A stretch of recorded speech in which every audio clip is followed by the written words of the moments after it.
Thanks, Jim. All right, for some of you newbies who are here, you might wonder what a person from Utah is doing way out here in California. The short answer to that is that I was born in Redding and I grew up about 30 miles north of here, and so I have this inherent homing instinct to come back to California at least once a year. And why not this workshop? But realistically, we've continued to do quite a bit of work in California, and we've collaborated with folks like Jim and Pete for a long while, and hopefully that collaboration has been useful and productive for both sides. So Jim mentioned that one of the things I work on is RIVPACs. Some of you probably know what that is, some of you don't. Essentially, RIVPACs is a species distribution model. I call it a multi-taxon species distribution model because inherently it predicts the probabilities of observing a particular species at a particular place. And it's see if I can make this work. It's essentially a way of figuring out which set of species, i.e. those bugs on the left, belong to which set of water bodies, i.e. those streams on the right there. And it's the basis for producing one of the tools that can be used in an adaptive management context with respect to Clean Water Act objectives. That is, it's one of potentially many biological endpoints which we can assess and monitor over time and make policy decisions about what our inferences are regarding the condition of a particular water body. If it's in good shape, we continue to monitor and hopefully implement some conservation policies which are meant to protect those sites. If the water body is impaired, that should trigger some restoration activity based on what our diagnosis of the problem is. But ultimately, the aim is to get a water body back into acceptable condition. And RIVPACs is one tool to do that. It creates this index, the observed to expected condition, which I sometimes call an index of taxonomic completeness. But what I want to do today is talk a little bit about how you can take RIVPACs and do something different with it. So here, oops.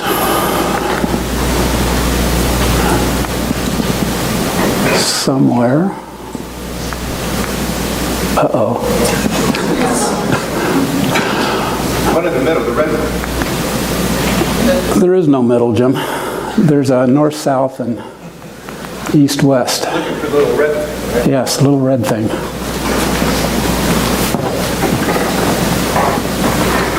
Right there. That's all right. Teeny weeny one. That's all right. For those of you who are mathematically inclined, RIVPACs just generates this. It generates the probability of a particular taxon occurring at a particular place as a function of natural predictor variables. So we won't go into the details here, but it generates E, which is the expected taxa that should occur at a site, as sort of the sum of the probabilities of observing this wide list of taxa that we generate from our reference site network. And ultimately, we use that to generate an O to E index. Visually, it looks like this. The expected set of taxas on the left. Here, just simplistically, I've indicated 8 species as expected, and instead we observe 3, and so we have an O to E ratio of about 0.4, which would indicate fairly severe degradation. And that would be a clear signal that we ought to do something to potentially manage that water body so we improve its condition. We can do more with those data for individual water bodies, which is what the NARS program has been doing, and that's been trying to use these endpoints and scale them up somehow such that we can make inferences about the condition of streams or lakes or whatever our unit of interest is across entire regions. So for example, this is based on the 2008-2009 National Rivers and Stream Assessment report. in which at a national scale, almost 50% of stream reaches were inferred to be in poor condition, and about 25%, 28% in fair and good condition. Well, this is very useful, but there's something missing from these sorts of aggregate indices. And what I would argue is missing is information on individual species. And individual species is of concern, and sometimes that information gets lost when we aggregate into these scores, whether they're MMI scores or if they're O to E ratios. So I want to talk about how you can, today, how we might take sort of a RIVPACS approach and use the primary outputs of those models to say something about the status of individual species.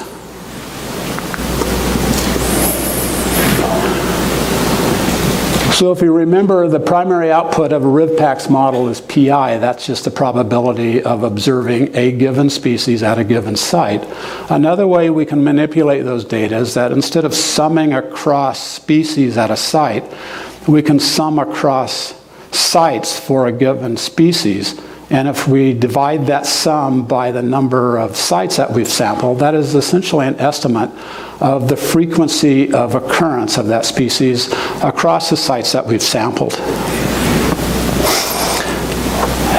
And which I indicate as FE. FO is simply the observed frequency of observations. And if we model well, then the difference between observed and expected frequencies, which I've indicated as DI here, is a measure of to what extent whatever we've done to the landscape, whatever we've done to waterways, et cetera, has resulted in a decline or an increase in the frequency of those species, of that particular species. So if you'd rather read about this than listen to me, or if I make absolutely no sense, hopefully the paper will. The paper that the information that I'm going to talk about today will be coming out in the December issue of Freshwater Science. It's available as a PDF now in early view, and if you're so inclined and so interested, you can go to the site and download the paper. This is a paper that I wrote in collaboration with Lester Yuan, who works for the EPA Office of Water out of Washington, D.C. The data set that I'm going to be talking about, well, there's two data sets. We used two sort of models that we had developed earlier. One based on the Mid-Atlantic Highlands in the upper right there, and one based on, for the state of North Carolina. And this diagram simply shows that for the Mid-Atlantic Highland, we used 72 reference quality sites to build the models. We applied those models to about 550 probabilistically sampled sites, and we captured 432 or so taxa at those sites. And for North Carolina, we had more reference sites, over 200, almost 1,000 non-reference sites that we applied the model to, and 910 samples. I will note that there's a difference in taxonomic resolution between the two data sets. The Mid-Atlantic Highlands was largely to genus. The North Carolina sample size was to species and near species, and in a lot of cases, hence the larger number of taxa. The models differed a little bit in terms of their predictor variables. I don't want to focus on this particularly because I don't think it's hugely important in terms of the outcome. I will just notice now that relative to these older models, we have developed more standardized predictors that we apply everywhere that seems to provide even better predictions, including the model that the state of California uses now. So one of the things we worry about whenever we model is how good the model is. Does it make accurate, precise predictions? And with respect to frequency of occurrence predictions, we want to know, are we actually generating decent estimates? And so one way of evaluating that is to apply the model to an independent set of data. We had those independent data for the state of North Carolina data set. And so when we applied the model to those data, estimated FE, and then subtracted what was actually observed there. If the model was perfect, then all of those values would be 0. And obviously no model is perfect, so there's always a bit of scatter. But what you can see here is that The errors center on 0, which is good. And there's not a huge scatter. There's about a 0.1 unit to the left, 0.1 unit to the right sort of distribution, which isn't horrible considering that we're looking at the range of 0 to 1. The black dots on the left side, or the black dots in general, just indicate that these are statistically significant outliers. And what I want to point out is on the left, we're tending to overpredict. On the right, we're tending to underpredict. And those black dots represent about 66 taxa out of about 350 that we actually use in the modeling. We're not using the full data, the full number of taxa in the models, because a lot of those taxa were only observed once or twice or 3 times. So we cut it off at we had to see at least 5 taxa before, or 5 occurrences of a taxa before we even tried to model. I will also point out there's a slight bias that under prediction tended to be about 2 times greater than over prediction. So that's just something to keep in mind. Here's another way of looking at those same data, and this is for the same validation reference sites in which we're plotting the observed frequency of occurrence versus the expected frequency of occurrence for those same 350 taxa. And you'll notice that's a nice 1-to-1 line. So the model is actually doing a very good job at predicting these frequencies of occurrence. The ellipse there is a 95% confidence ellipse. So anything that's within that ellipse is statistically indistinguishable from a perfect prediction. Anything outside of that ellipse, we can say we're not estimating it as well as we'd like. Again, most of the predictions of under or over prediction tended to occur, oh yeah, there's a little red dot, tended to occur for more rare taxa than for the more common taxa, which we tended to predict quite well. So just to put some species information into what is otherwise sort of a fairly abstract analysis, this is now the plot of the observed to expected frequency for the non-reference data. And as you can see in both cases, a lot of the dots fall outside of those ellipses, which means that they're either found more often than expected by the model, or less often than expected by the model. And so this is a measure of what is happening to individual species.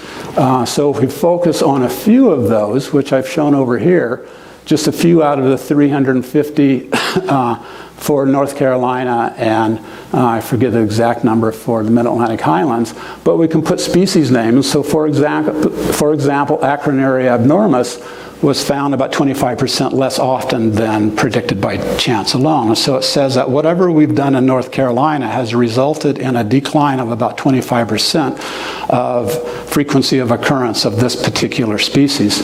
And so other ones included the mayfly isonychia, the caddisfly polycenthropus, the diptera hexatoma, and the midge Crocodopus, which actually was an increaser relative to these other 4, which are decreasers.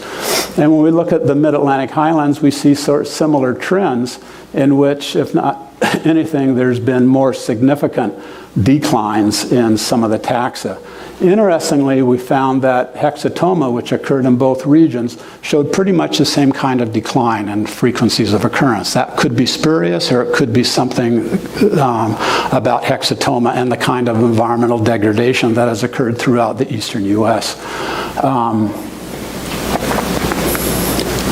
Another way of summarizing these data, though, is to take all of that information and boil it down in terms of larger taxonomic groups and ask the question, how many species in each of these groups are either increasing or decreasing, and what does that tell us about what's going on in these regions? And so I've showed that information for both North Carolina and the Mid-Atlantic Highlands here. Here's the total number of species, 557 for North Carolina, 251 for the Mid-Atlantic Highlands. I blocked off the red because those are our typical charismatic aquatic insects, the EPT. And what's interesting is that, you know, the EPT are often viewed as relatively sensitive taxa, and this shows exactly that. In fact, if you look at Plecoptera, 50% or 74% of the total of 46 taxa were inferred as decreasing in frequency of occurrence, whereas none of them increased in frequency of occurrence. For caddisflies, almost 80% decrease. There were 7% of the taxa increase in frequency of occurrence, and so you can look down the list there. One of the things that's interesting to us, at least, was when you look at something like Diptera, and that includes the chironomids. Chironomids are often sort of viewed as that tolerant group, but in reality, at a species or a genus level assessment, Diptera are about equally sensitive versus tolerant. So there's certainly species that are very sensitive in the same way that EPT are, but there are in fact other species that are tolerant. And so lumping Diptera, or chironomids for that matter, as sort of this universally tolerant group is a relatively poor assumption. I also highlighted Odonata here, and I highlighted Odonata because out of that entire group, if you look at sort of the general conservation biology literature on aquatic insects, it's about the charismatic things. It's about odonates. And so people care about dragonflies. There are amateur dragonfly clubs all over the country. And if you look at some of the World Wildlife Fund or Nature Conservancy sort of summaries of what's happening to aquatic insects, it's often focusing on these charismatic taxa. Well, what are the odonates doing? 2% of the ones in North Carolina and 11% of the ones in the Mid-Atlantic Highlands decreased in frequency of occurrence. Far more increase. So if we want to use Odonata as sort of the poster child of what's going on in aquatic insects, we're getting a very biased view of what's happening to all of the rest of these things, which are really inconspicuous and out of the public's mind. So somehow we have to figure out a way to convince the public that aquatic insects isn't just things like odonates, that there are a lot of other things out there which are actually far more sensitive and probably play a far more important role functionally in a lot of these systems. So let me just end with sort of the so what and now what in terms of why we might want to continue working on some of these kinds of ideas. I would argue that comparisons of frequency of expected or frequency of occurrence should be a standard part of NARS, the summaries of biological condition. Right now, nothing like this is in those 5-year reports. There's no reason that they can't be put in there because we're already collecting exactly the same data that we need. All it is just a little more mechanical manipulation of the data to put some species information into these reports. I also think that this sort of analysis provides a needed and direct link between what the Clean Water Act is telling us to do and what the states are responding to, developing these aggregate biological endpoints with the sort of information that the Endangered Species Act sort of requires. The Endangered Species Act focuses on species, obviously, but also it provides information that can help inform things like the Convention of Biological Diversity, which has set sort of targets for sustaining freshwater ecosystems, and a lot of those targets are very species-based. And right now, the information that is generally aggregated for things like the NARS reports just doesn't talk very well with these global sort of initiatives like the Convention for Biological Diversity. There's still some technical challenges, though. I think RIVPACS as a modeling technique is a really good start. But frequencies of occurrence are renowned to be sensitive to imperfect detection. And so there are some tools out there that can make predictions based on estimates of probability of detection. So in particular, we know we never sample everything that's in a stream. We know when something's there, but we don't necessarily know that something is there if we don't sample it, right? Because our sampling techniques, especially if we're using these small fixed count samples, we're using 300, 500 counts to represent however many hundreds of thousands, not millions of individuals that are in that water body. And the last point I want to make is that this is something that states like California could do now. You've got the tools to estimate this information for hundreds of streams and invertebrates. I think the question is, who will Pete have do it? And And you've seen this slide before, thanks to Calvin Yang, who sent this to me a couple of days ago. These are the 1,318 probabilistic sites that are that occur throughout California. This is a wonderful data set to do exactly sort of the same kind of analyses which I've just described here, and would be a nice complement to that information that Pete showed that Jeanette Howard and others have put together in terms of trying to map biodiversity. Thanks very much for your attention. If we have any time, I can take some questions.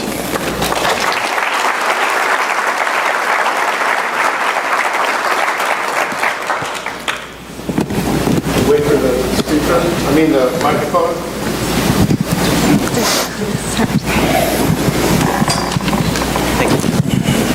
Hey Chuck, nice talk, thanks. Have you started to look at, like, for example, the decreases relative to trait attributions or functional position, and what does that tell you about the stressors that are affecting those systems? Yeah, we've started to do that.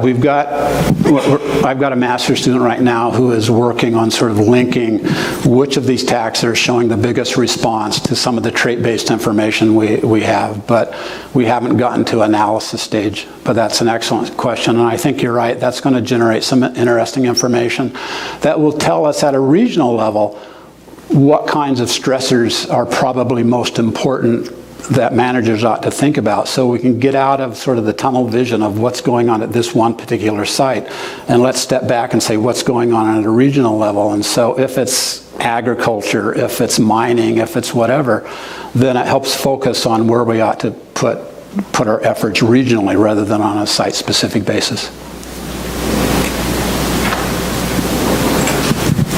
Do you think that the increaser taxa are providing a useful signal in your ODE index, or are they just adding noise? Say that again, Rafi. The increaser taxa, and I'm thinking particularly some of the things we've observed in the California ODE as well as the Nevada one. Do these increaser taxa, do they provide a meaningful signal when you interpret them in a traditional ODE RIVPACS index score?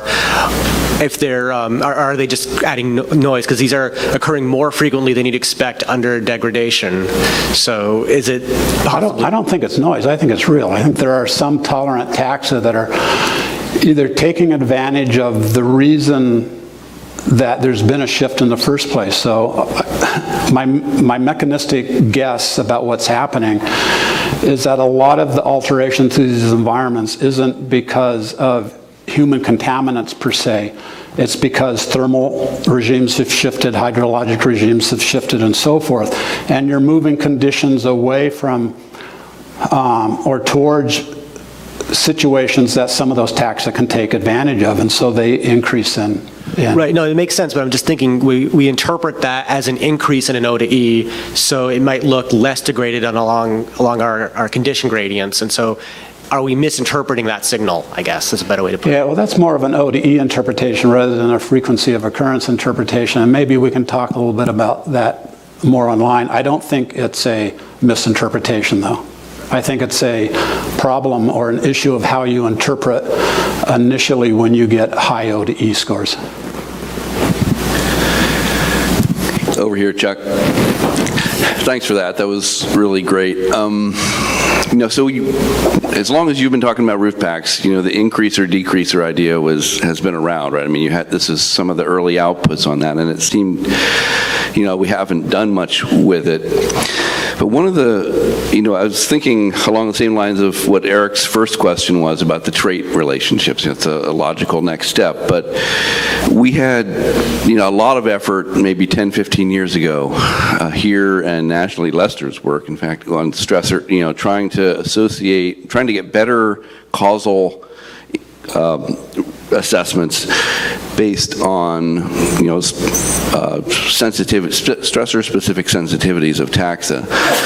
But we hit a lot of roadblocks with that, right? It was really, we got really fuzzy relationships. It was, there was some positive things, but as a whole, I think it was frustrating for most of the people working on this. I'm wondering, do you think that this is going to be subject to the same kind of challenges, or is it a way around them?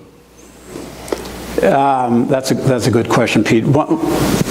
to put Pete's question in context is that when we first started playing around with these increaser-decreaser ratios, which is basically the same thing that I've talked about here in sort of a different context, it was done in the context of can we use those increasers or decreasers relative to their sensitivity to specific stressors. And if so, if we can, and this gets back to Eric's question, can we start to tie trait attributes like sensitivity to temperature, sensitivity to metals, sensitivity to habitat alteration, and can we use that information in combination to let the biology diagnose for us what the stressor is at a site? And as Pete alluded to, the initial attempts to do some of that were maybe less than clean, but I guess to answer Pete's question, I think there is still a lot of potential there, and it's mostly due to the fact that our trait databases are so crappy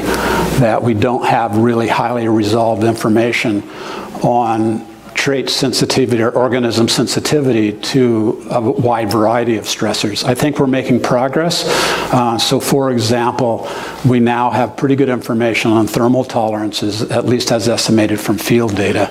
And I think we can, and there's increasing data like that coming out of the lab, and that's much more highly resolved than just is it sensitive or is it not sensitive, which a lot of our trait bases basically boil down to.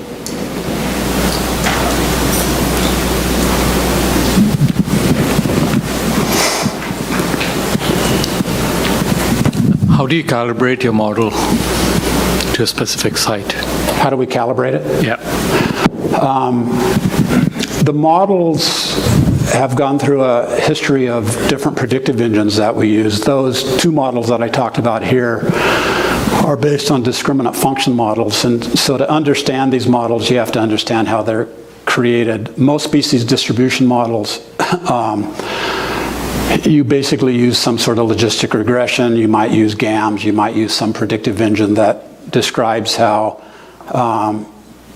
probabilities of occurrence vary in relation to some continuous set of predictor variables. In RIVPACS, it's a classification first sort of model in which you biologically cluster the reference sites based on their compositional similarity, and once you've clustered them and created classes, you have a raw estimate of frequency of occurrence within a given cluster. The modeling basically predicts into clusters, but discriminant function models doesn't make a black and white prediction. It makes a probabilistic prediction of, given the environmental variables that you've seen here, you have an X% chance of being in this class versus a Y% of being in this class. You use those probabilities then to weight the frequencies of occurrence, and through the magic of sort of weighted averaging, you come out with a prediction that varies from 0 to 1. So you calibrate the model in that way, and then you verify it ideally against independent data set. But I can talk with you offline at the break if you want some details. Very good, thank you. Thank you, Chuck.